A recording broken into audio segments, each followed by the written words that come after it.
Assalamualaikum warahmatullahi wabarakatuh. Terima kasih atas kesempatannya. Saya Dinda Ali Aryani dengan NIM 2019 710185. Assalamualaikum warahmatullahi wabarakatuh. Terima kasih atas kesempatannya. Saya Nadia Putra Madani dengan NIM 2019 710274 dari kelompok 5.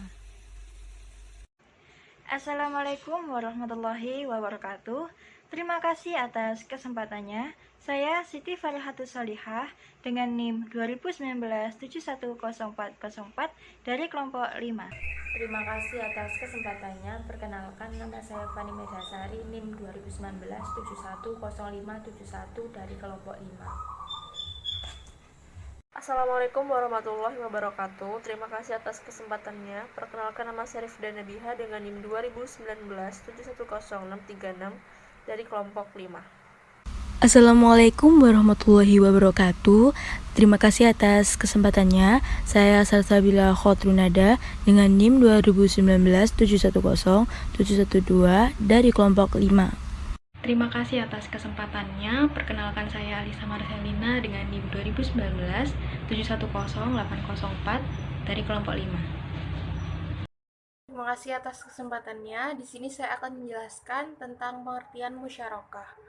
Musyarakah adalah bentuk kerjasama dua orang atau lebih dengan pembagian keuntungan secara bagi hasil.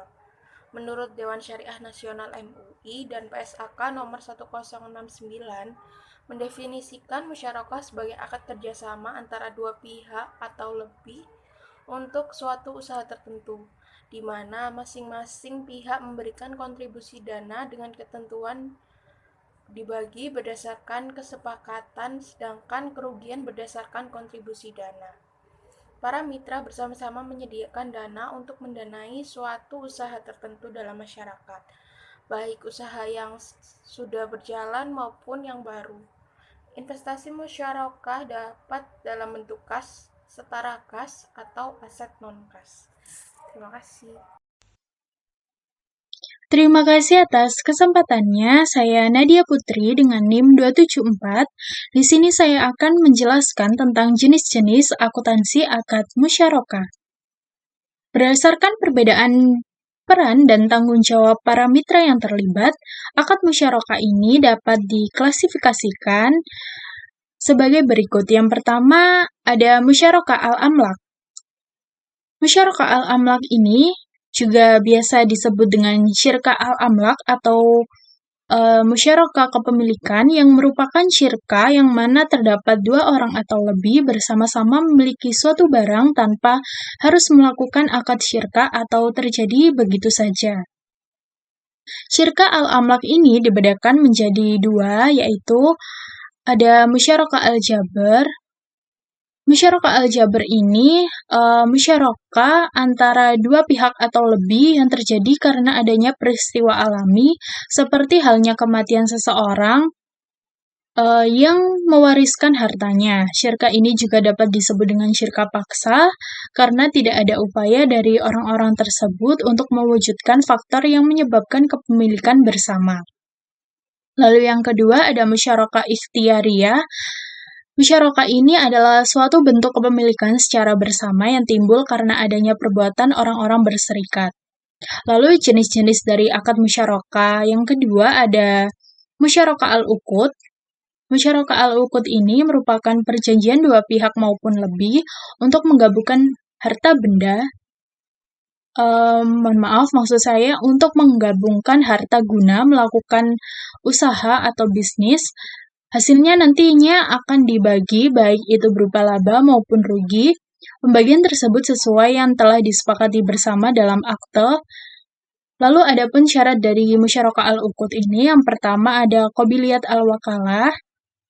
Dalam musyarakah ini terkandung akad wakalah karena tujuannya untuk melakukan bisnis yang tidak mungkin dilakukan kecuali jika terdapat akad dari masing-masing pihak. Lalu yang kedua, keuntungan dalam musyarakah ini harus ditentukan nisbahnya bagi masing-masing pihak. Jika tidak, musyarakah ini termasuk fasid. Dan keuntungan tersebut tidak boleh ditentukan dalam bentuk jumlah tertentu. Berdasarkan ulama Hanafi, musyarakah al-uqud ini dibedakan menjadi 5, yaitu yang pertama ada musyarakah abdan. Musyarakah abdan adalah kerjasama antara dua orang atau lebih yang memiliki profesi yang sama atau profesi yang berbeda, tetapi saling mendukung. Kerjasama ini tanpa melibatkan modal, hanya keterampilan berdasarkan permintaan atau pesanan. Lalu yang kedua ada musyarakah wujuh. Musyarakah wujuh ini adalah suatu kerjasama antara dua orang atau dua pihak atau lebih untuk melakukan usaha perdagangan tanpa menyertakan modal dan keterampilan, namun hanya modal kepercayaan. Pada kerjasama ini, biasanya para pihak memiliki reputasi atau nama baik dalam kredibilitas bisnis maupun ketokohannya. Dengan adanya hal tersebut dapat menjadikan daya tarik pihak lain untuk berpartisipasi guna mendukung perusahaan yang bersangkutan, sedangkan untuk keuntungan dibagi berdasarkan kesepakatan dan pihak yang melibatkan kredibilitas usaha tidak dibebani kerugian. Di dalam musyarakah wujuh ini dapat beberapa hukum dalam kerjasamanya, antara lain yang pertama, apabila akad yang dilakukan akad jual beli, maka jual beli yang dijalankan tersebut dinamakan jual beli tangguh yang pembayarannya dilakukan di masa mendatang. Lalu yang kedua, dalam musyarakah ini terkandung akad wakalah, yaitu pemilik barang dagangan memberikan izin untuk kedua pebisnis yang memiliki kredibilitas usaha untuk menjual barang dagangannya di tempat lain. Lalu yang ketiga, kedua pebisnis akan menjual barang dagangannya di tempat lain dan keuntungan dibagi sesuai kesepakatan. Lalu yang ketiga ada musyarakah inan. Musyarakah inan ini merupakan kerjasama modal.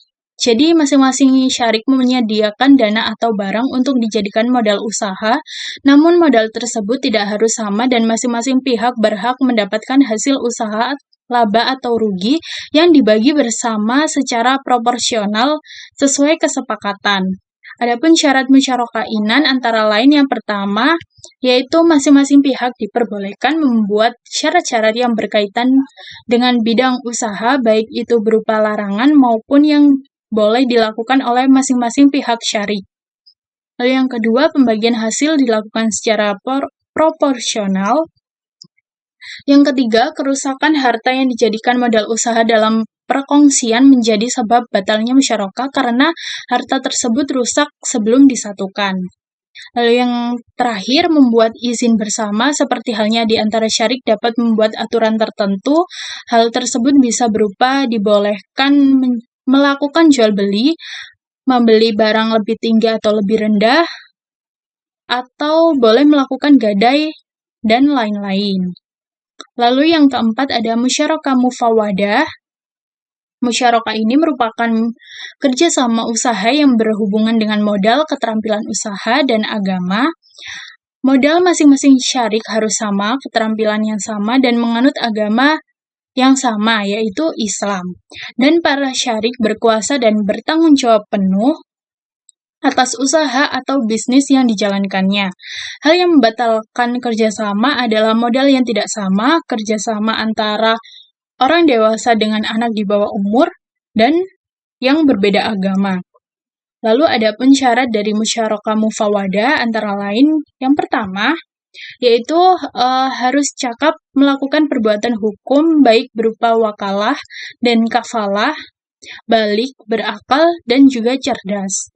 Yang kedua, modal usaha harus sama baik ketika musyarakah mufawadah dimulai maupun ketika berakhir. Yang ketiga, modal usaha harus utuh dari awal hingga akhir. Kemudian keuntungan dan kerugian dibagi sama rata oleh masing-masing syarik. Lalu bisnis usaha yang dijalankan haruslah yang diperbolehkan oleh syariah. Yang terakhir, musyarakah mufawadah harus dinyatakan dengan jelas dan tegas dalam akta perjanjian ataupun kontrak perjanjian.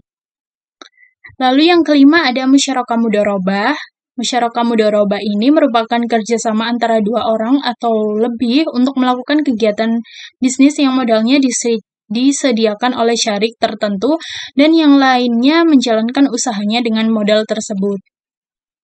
Perbedaan musyarakah uqud dengan musyarakah mudharabah terletak pada pembagian hasilnya.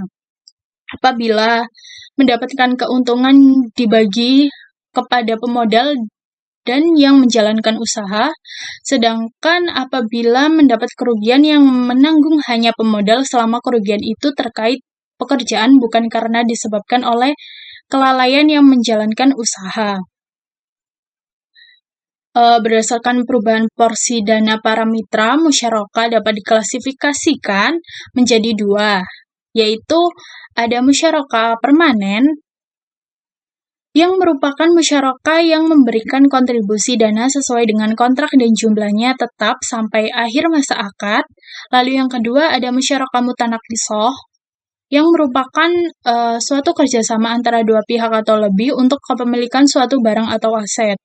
Di dalam kerjasama ini akan mengurangi hak kepemilikan salah satu pihak dan menambah hak kepemilikan pihak lainnya. Kerjasama ini berakhir dengan pengalihan hak salah satu pihak kepada pihak lain. Di dalam musyarakah mutanaqishoh ini terdapat unsur kerjasama dan sewa atau ijaroh. Kerjasama ini dilakukan dalam hal penyertaan modal atau dana dan kerjasama kepemilikan, sedangkan sewa merupakan kompensasi yang diberikan salah satu pihak kepada pihak lain. Musyarakah mutanaqishoh ini harus jelas dan menentukan besaran angsuran dan sewa yang harus dibayar nasabah. Dan ketentuan batasan waktu pembayaran menjadi syarat yang harus diketahui kedua pihak. Harga sewa besar kecilnya harga sewa dapat berubah sesuai kesepakatan dan juga dapat dilakukan kesepakatan ulang. Terima kasih, selanjutnya akan dilanjutkan oleh rekan saya. Terima kasih atas kesempatannya. Di sini saya akan menjelaskan tentang karakteristik akad musyarakah. Yang pertama yaitu pada mitra bersama-sama menyediakan dana untuk mendanai suatu usaha tertentu dalam musyarakah, baik usaha yang sudah berjalan maupun yang baru. Yang kedua, investasi musyarakah dapat diberikan dalam bentuk kas, setara kas atau aset non-kas.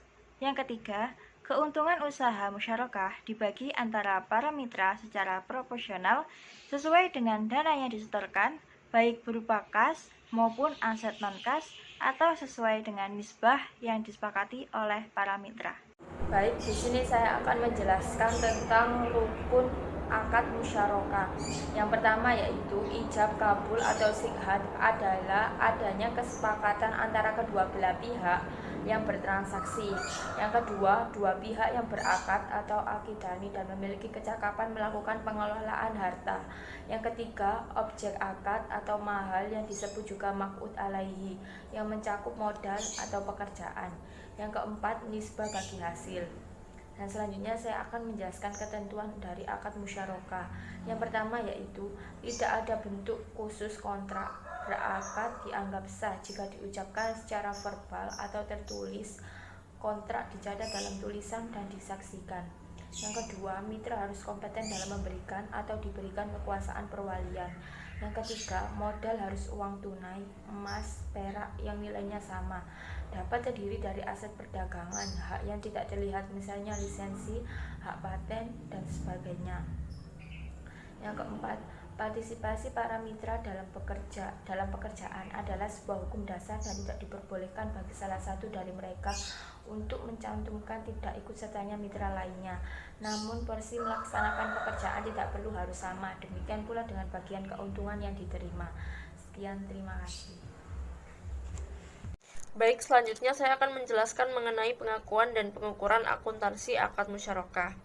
Untuk pertanggungjawaban pengelolaan usaha musyarakah dan sebagai dasar penentuan bagi hasil, mitra aktif ataupun pihak yang mengelola usaha musyarakah harus membuat catatan akuntansi yang terpisah untuk usaha musyarakah tersebut.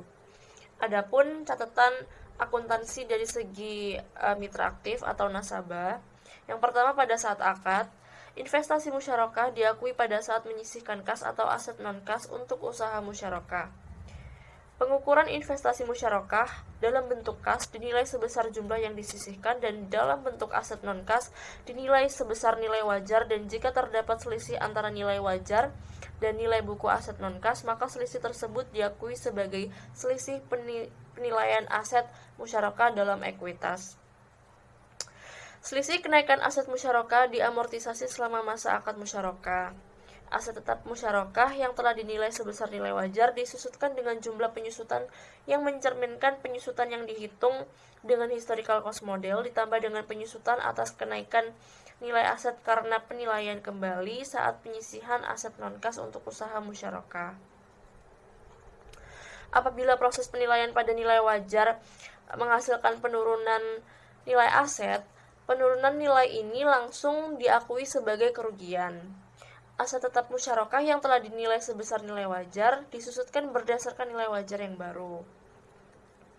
Kemudian yang kedua, selama akad, bagian entitas atas investasi musyarakah dengan pengembalian dana mitra di akhir akad dinilai sebesar jumlah kas yang disisihkan untuk usaha musyarakah pada awal akad dikurangi dengan kerugian apabila ada, atau nilai tercatat aset musyarakah non-kas pada saat penyisihan untuk usaha musyarakah setelah dikurangi penyusutan dan kerugian apabila ada. Selain itu, bagian entitas atas investasi musyarakah menurun dengan pengembalian dana mitra secara bertahap dinilai sebesar jumlah kas yang disisihkan untuk usaha musyarakah pada awal akad ditambah dengan jumlah dana syirka temporer yang telah dikembalikan kepada mitra pasif dan dikurangi kerugian apabila ada.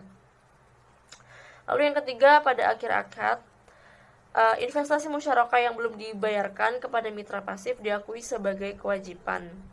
Dan yang keempat, pada pengakuan hasil usaha, pendapatan usaha musyarakah yang menjadi hak mitra aktif diakui sebagai sebesar haknya sesuai dengan kesepakatan atas pendapatan usaha musyarakah. Sedangkan pendapatan usaha untuk mitra pasif diakui sebagai hak pihak mitra pasif atas bagi hasil dan kewajiban. Lalu kerugian investasi musyarakah diakui sesuai dengan porsi dana masing-masing mitra dan mengurangi nilai aset musyarakah. Jika kerugian akibat kelalaian atau kesalahan mitra aktif atau pengelola usaha, kerugian tersebut ditanggung oleh mitra aktif atau pengelola usaha musyarakah.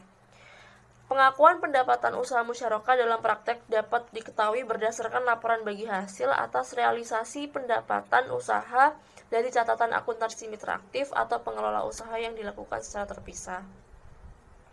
Lalu selanjutnya ada catatan akuntansi dari segi mitra pasif.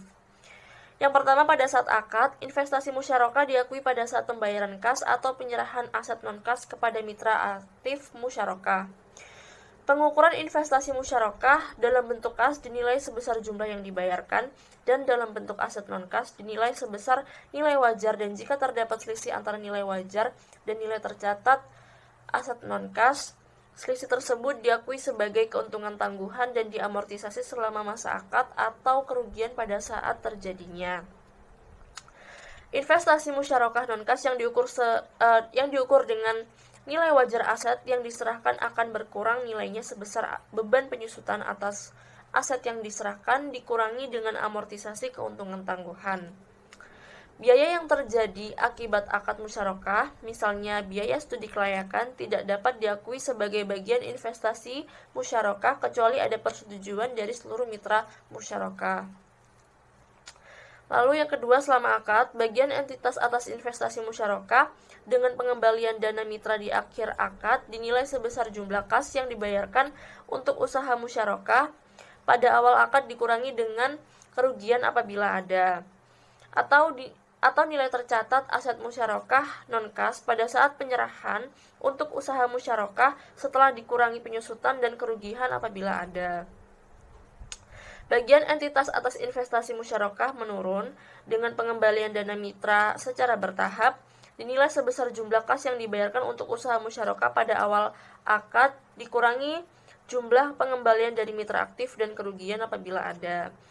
Lalu yang ketiga, pada saat akad diakhiri, investasi musyarakah yang belum dikembalikan oleh mitra aktif diakui sebagai piutang.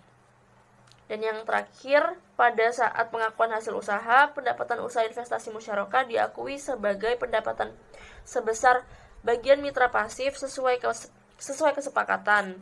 Sedangkan kerugian investasi musyarakah diakui sesuai dengan porsi dana. Di sini saya akan menjelaskan tentang penyajian dan pengungkapan akuntansi akad musyarakah. Penyajian pembiayaan musyarakah. Mitra aktif menyajikan hal-hal yang terkait dengan usaha musyarakah dalam laporan keuangan. A. Mitra aktif menyajikan hal-hal sebagai berikut yang terkait dengan usaha musyarakah dalam laporan keuangan. Yang pertama, kas atau aset non-kas yang disisihkan oleh mitra aktif dan yang diterima dari mitra pasif disajikan sebagai investasi musyarakah. Dan yang kedua, aset musyarakah yang diterima dari mitra pasif disajikan sebagai unsur dana syirkah temporer. Dan yang ketiga, selisih penilaian aset musyarakah bila ada disajikan sebagai unsur ekuitas. Dan yang B, mitra pasif menyajikan hal-hal sebagai berikut yang terkait dengan usaha musyarakah dalam laporan keuangan. Yang pertama, kas atau aset non-kas yang diserahkan kepada mitra aktif disajikan sebagai investasi musyarakah. Yang kedua, ada keuntungan tangguhan dari selisih penilaian aset non-kas yang diserahkan pada nilai wajar disajikan sebagai pos lawan atau disebut dengan kontrakun dari investasi musyarakah. Nah, selanjutnya, pengungkapan pembiayaan musyarakah. Yang pertama, A. Mitra mengungkapkan hal-hal yang terkait transaksi musyarakah tetapi tidak terbatas pada isi kesepakatan utama usaha musyarakah seperti porsi penyertaan, pembagian hasil usaha, aktivitas usaha musyarakah, dan lain sebagainya.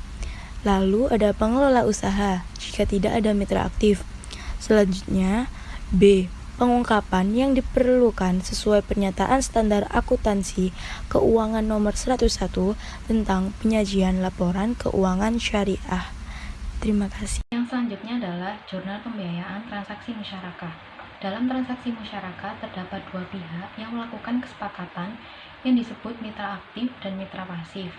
Mitra aktif merupakan pihak yang memberikan kontribusi dana dan menjalankan suatu proyek atau usaha, sedangkan mitra pasif adalah pihak yang menyediakan dana, yakni berkontribusi modal pada suatu proyek atau usaha. Kedua belah pihak mempunyai pencatatan dan pengakuan yang berbeda dalam transaksi musyarakah. Pencatatan dari mitra aktif dan mitra pasif contohnya adalah sebagai berikut. Mitra pasif melakukan pemberian modal ke mitra aktif berupa modal kas atau tunai. Dalam hal ini, mitra pasif atau bank syariah melakukan pembiayaan ke mitra aktif sebesar 1 miliar. Pada jurnal akuntansi mitra pasif, yang pertama, pada saat kedua belah pihak telah menyepakati pembiayaan musyarakah dicatat dalam jurnal sebagai komitmen, maka bank syariah akan mencatat kontrak komitmen musyarakah sebesar 1 miliar debit pada kewajiban komitmen musyarakah sebesar 1 miliar kredit. Lalu, jurnal yang kedua, pada saat bank syariah melakukan pembayaran pembiayaan, yaitu pembiayaan musyarakah sebesar 1 miliar debit pada rekening mitra aktif sebesar 1 miliar kredit, dan kewajiban komitmen musyarakah sebesar 1 miliar debit pada kontrak komitmen musyarakah sebesar 1 miliar kredit. Pada jurnal akuntansi mitra aktif, yang pertama, pada saat investasi musyarakah telah disepakati kedua belah pihak dicatat sebagai komitmen, maka pencatatan mitra aktif adalah sebagai berikut. Hak komitmen pembiayaan musyarakah sebesar 1 miliar debit pada kontrak komitmen pembiayaan musyarakah sebesar 1 miliar kredit. Lalu, jurnal yang kedua, pada saat mitra aktif menerima pembayaran pembiayaan, yaitu rekening mitra aktif sebesar 1 miliar debit pada investasi musyarakah sebesar 1 miliar kredit, dan kontrak komitmen pembiayaan musyarakah sebesar 1 miliar debit pada hak komitmen pembiayaan musyarakah sebesar 1 miliar kredit. Sekian presentasi dari kelompok 5. Wassalamualaikum warahmatullahi wabarakatuh.